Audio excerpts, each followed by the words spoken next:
IPL 2024 সালের জন্য শেষ ম্যাচ রোহিত শর্মাকে ট্রেড করছে কেকেআর টিম।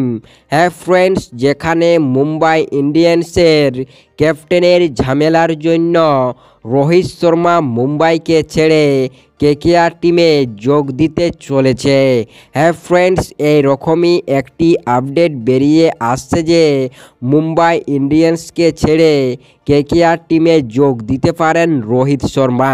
হ্যাঁ ফ্রেন্ডস, যেখানে এই রোহিত শর্মাকে কত পার্সেন্ট দলে আনার চান্স রয়েছে কেকেআর মেন্টর গৌতম গম্ভীরের কাছে। হ্যাঁ ফ্রেন্ডস, এ নিয়ে বিস্তারিত আলোচনা করব আজকের এই ভিডিওতে।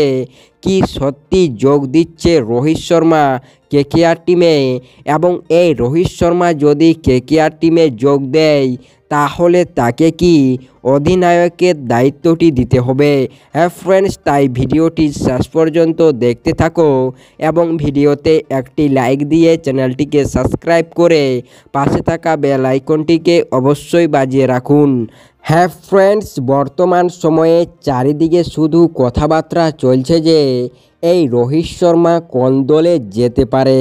হ্যাঁ ফ্রেন্ডস, যেখানে কেকেআর টিমের কথা বলতে হলে এই রোহিত শর্মার 99% আসার চান্স নয়, কারণ কেকেআর দলের কাছে বর্তমান সময়ে অত টাকা নেই। তারই জন্য তাকে সরাসরি টাকা দিয়ে ট্রেড করতে পারবে না কলকাতা নাইট রাইডার্স টিম।